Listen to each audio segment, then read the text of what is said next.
우리 하나님 말씀 봅니다. 하나님 말씀은 이사야서 51장 12절에서 16절까지의 말씀입니다. 우리가 한 절씩 교독하도록 하겠습니다.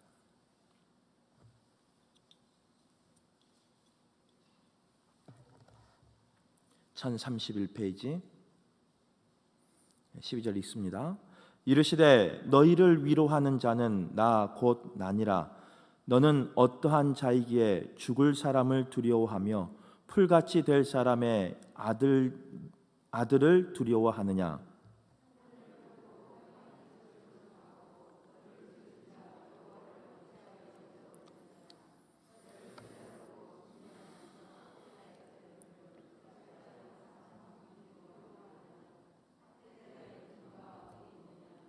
결박된 포로가 속히 놓일 것이니 죽지도 아니할 것이요 구덩이로 내려가지도 아니할 것이며 그의 양식이 부족하지도 아니하리라.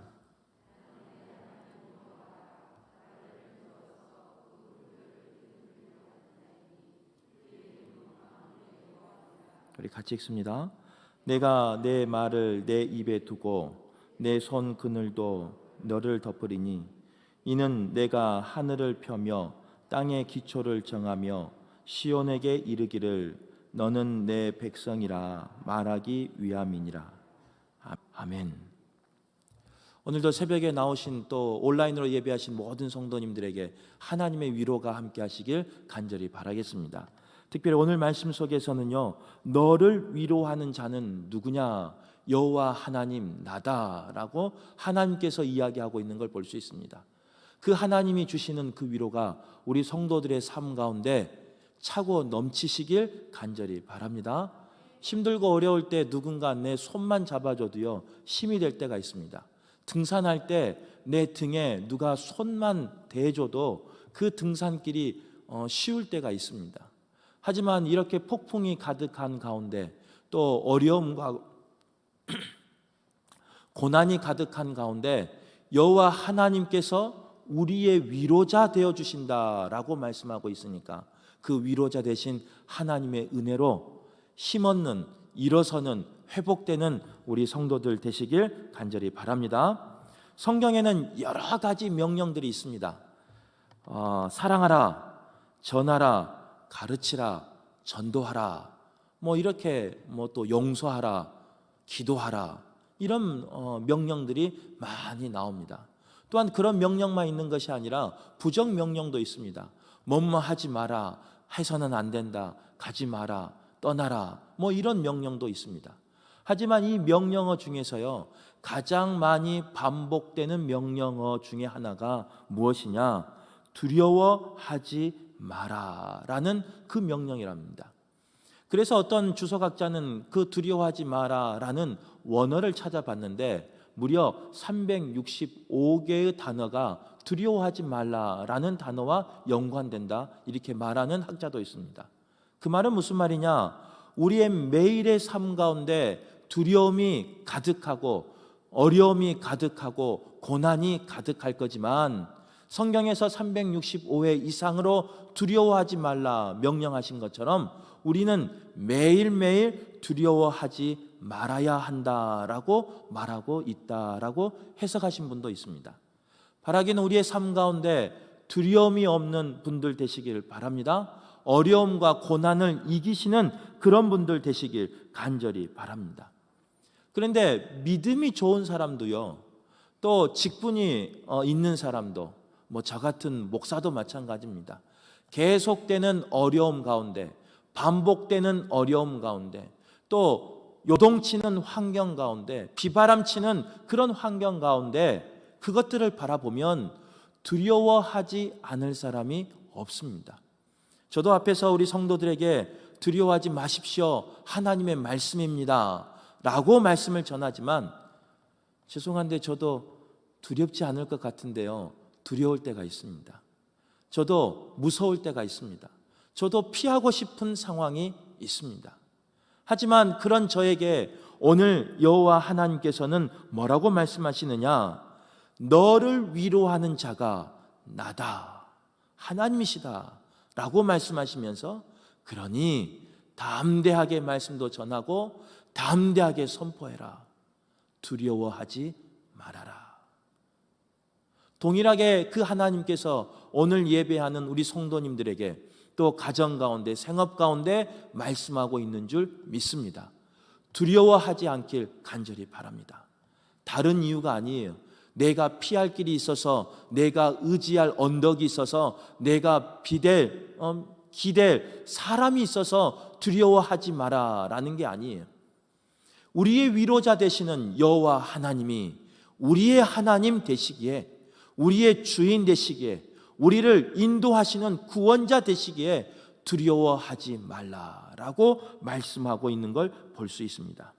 바라기는 그 믿음을 가지고, 소망을 가지고, 또 확신을 가지고 모든 두려움에서 회복되시는, 일어서시는 우리 성도들 되길 바라겠습니다. 오늘 본문에 보면요, 우리에게 이렇게 질문합니다. 12절 보면 죽을 사람을 왜 두려워하느냐, 풀같이 될 사람을 왜 두려워하느냐. 이스라엘 백성의 상황은 이런 상황이었어요. 포로로 끌려간 상황이었습니다. 자유가 없었고 속박이 가득했고 미래와의 소망이 없는 상황이었습니다. 그래서 그들의 힘에 의해서 눌려서, 또 그 상황에 눌려서 그들은 두려워하는 상황이었습니다. 그런데 하나님께서는 뭐라고 말하느냐? 죽을 사람을 왜 두려워하느냐? 풀같이 시들어버릴 사람, 그래서 불쏘시개로 쓰일 그런 사람을 왜 두려워하느냐라고 말씀하고 있는 거예요. 그러시면서 오늘 본문에 하나님은 너를 위로하는 분이시다, 우리를 위로하는 분이시다, 오늘 본문 12절에 정확히 이야기하고 있는 걸 볼 수 있습니다. 상황이 아무리 힘들어도, 상황이 아무리 요동치고 나를 삼킬 것 같아도 그 모든 상황 평생 될 것 같지만 그렇지 않습니다. 언젠가는 끝나는 상황이에요. 아무리 그 힘든 상황이 길어지고 연장되어도 그 상황은 끝나는 상황이에요. 바라기는 그 모든 상황을 주관하시는 여호와 하나님을 바라보시길 간절히 바랍니다. 그러면서 오늘 읽지는 않았지만요, 51장 1절부터 쭉 보면 하나님께서 이렇게 말하고 있는 걸 볼 수 있어요. 51장 1절에 보면 떠낸 반석이라는 문구가 나오고, 우묵한 웅덩이, 떠난 방석, 우묵한 웅덩이라는 그런 말이 나옵니다.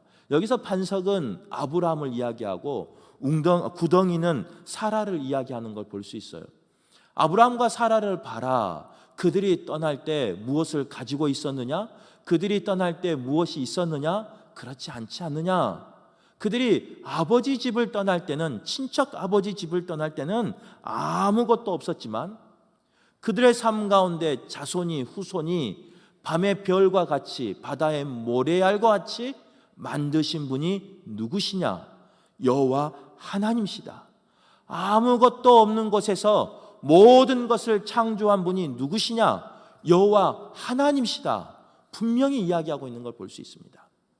너희에게 아무것도 없지만, 너희가 모든 것을 잃었지만, 너희가 모든 것을 내어놓고 하나님을 따르지만, 그래서 없는 것 같고, 그래서 두려워하고 떨고 있지만, 아브라함을 세우신 하나님, 그 아브라함을 민족의 조상으로 만드신 하나님, 열국의 아버지로 만드신 그 하나님, 우리의 하나님이시다 라고 말씀하고 있는 겁니다. 아무 것이 없어도, 모든 것을 다 잃어도 여호와 하나님을 붙잡으면 아브라함을 세워서 민족의 아버지로 세우신 것처럼 너희를 세울 것이다, 우리를 세울 것이다 라고 말씀하고 있는 겁니다. 바라기는 그 소망의 축복이 우리의 복 되길 간절히 바랍니다. 코로나19 때문에, 또 여러 가지 상황 때문에 많은 것을 잃어버린 상황이에요. 두려운 상황이에요. 미래가 보이지 않는 상황이에요. 그러나 여호와 하나님, 나의 위로자 되시는 하나님을 바라보시고 붙잡으시고 소망을 가지시고 하나님이 다시금 회복하실 것이라는 그 믿음을 가지시고 일어서는 우리 성도들 되길 간절히 바랍니다. 말씀을 전하는 저는 이 말씀을 믿을까요? 안 믿을까요? 늘 물어보면 대답하기가 좀 난처하신가 봐요. 믿어요. 전하는 것만 전하는 데서 끝나는 것이 아니라 그 말씀을 믿어요. 그 말씀이 나의 말씀이라고 저는 고백합니다. 그 말씀이 우리의 말씀이라고 저는 고백합니다. 코로나 때문에요, 주일 예배를 드릴 때, 특별히 이번 주 같은 경우는 우리 목회자와 기도자 나와서 있는데 이렇게 아름다운 성전 우리가 지었잖아요. 우리 성도님들이 벽돌을 하나하나 쌓으면서 또 그 벽돌 한 장 한 장 쌓을 때 나의 생업을, 나의 가정에 쓸 것, 나의 자녀에 쓸 것을 헌신하며 드려서 이 아름다운 성전을 세웠잖아요. 그리고 예수님께서는, 하나님께서는, 성령께서는 이 아름다운 성전을 핏값으로 지켜주셨어요. 어려움이 있었고 환란이 있었고 요동칠 때가 있었지만 하나님은 이 성전을 굳건하게 지켜주셨어요. 그런데 그 성전 가운데, 텅 빈 가운데 저기 앞에 있는 저 카메라만 보면서 덩그랗게 예배드리는 그 목사의 모습을, 그 목사의 마음을 우리 성도님들은 아시겠습니까? 누군가에 의해서 한 것이 아니라 말씀 전하는 목사가 나오지 마라, 온라인으로 예배 드리자라고 선포하며 그 텅 빈 성전을 바라보고 예배하는데 그 마음이 편하겠습니까? 그렇지 않아요. 이 카메라가 녹화가 되고 있으니까 웃고 있지만 마음은 찢어져요. 눈물 나요. 그런데 그때마다 하나님이 그 아픔 가운데서도, 그 외로운 가운데서도, 그 슬픔 가운데서도 우리에게, 저에게 주신 말씀은 무엇이냐? 위로해 주신다는 거예요. 아무것도 없지만, 다 비어버렸지만, 다 채워지지 않았지만 하나님은 지금 이 상황을 주관하고 계시고 이기게 하시고 회복해 하신다, 이렇게 위로해 주시는 거예요. 그 위로가 우리 성도님들에게 임하길 간절히 바랍니다. 나의 삶 가운데 텅 빈 성전처럼 모든 것을 잃어버릴 때가 있어요. 모든 것이 그냥 빠져나갈 때가 있어요. 모든 것이 허할 때가 있어요. 그러나 다시금 회복하시는, 아무것도 없는 곳에서도 다시 일으켜 세워주시는, 만드시는, 창조하시는, 공급하여 주시는, 채워주시고 차고 넘치게 하시는 그런 여호와 하나님의 위로가, 약속이 우리 성도들의 약속되길 간절히 바라겠습니다. 오늘 본문 3절에서 쭉 보면요, 뭐라고 말씀하시느냐? 사막을 에덴 동산과 같이, 광야를 동산과 같이 만드신 분이 누구시냐? 여호와 하나님이시다. 그러면서 우리에게 말씀하셔요. 너희에게 기뻐함을, 즐거워함을, 감사함을, 창화하는 소리를 허락하여 주실 것이다. 회복하여 주실 것이다 라고 말씀하여 주십니다. 사막 같은, 광야 같은 삶이에요. 그런 횡한 삶이에요. 아무것도 없는 삶이에요. 나를 메마르게 하는 삶이고 나의 힘을 빼버리는 삶이에요. 그러나 하나님은 그런 삶 속에서 우리에게 기뻐함을, 즐거워함을, 감사함을 창화하는 소리, 즉 노래를 회복하여 주신다 라고 말씀하고 있는 겁니다. 약속하고 있는 겁니다. 그 축복이 오늘 예배하는 우리 모든 성도들에게 임하길 간절히 바랍니다. 또 예배하는 성도다 하니까 오해하는 분이 있어요. 전에만 우리 성전에서 예배하는 성도뿐만 아니라 유튜브 보니까 지금 접속해서 예배하신 분 계시는데 동일하게 임하길 간절히 바랍니다. 각 처소에서 여러 가지 상황 때문에 나와서 함께 하지 못하지만 그 처소에서 졸린 눈을 비비며 일어나 하나님 앞에 거룩하게 구별드리는 우리 성도들에게도 기쁨과 즐거움, 감사, 새 노래가 회복되길 간절히 바라겠습니다. 그리고 4절 말씀해 보면요, 두렵지만 내게 귀를 기울이라 이렇게 말씀하고 있는 걸 볼 수 있습니다. 두렵지만 내게 귀를 기울이고 12절 말씀 이하에 보면 두렵지만 여호와 하나님을 바라보라 라고 말하고 있는 걸 볼 수 있습니다. 하나님의 말씀을 듣고 하나님을 붙잡고 하나님을 바라보며 이 모든 두려움을 이기라 라고 말씀하고 있는 거예요. 한 임금이 그 종에게 이런 걸 시켰답니다. 그 종에게요, 쟁반에 물컵 한 잔을 가득 채워놓고 그 궁전 뜰을 한 바퀴 돌으라 그랬답니다. 이 종이 그 쟁반에 있는 물컵을 받아들고 돌려고 하는데, 너 만약 돌 때 물 한 방울이라도 흘리면 너는 죽는 거야. 하지만 한 방울도 흘리지 않고 돌아오면 너에게 복을 줄 거야. 라는 그렇게 말을 했답니다. 그 종이 두려운 마음으로, 떨리는 마음으로, 또 기대하는 마음으로 쟁반에 있는 물컵에 물이 흘리지 않도록 그 왕궁 뜰을 조심조심 돌아서 왕에게 다시 왔답니다. 물 한 방울도 흘리지 않는 그 종에게 왕이 물었답니다. 그 뜰에 사람들이 몇 명이 있었어? 그 뜰에 꽃은 무슨 꽃이 피었어?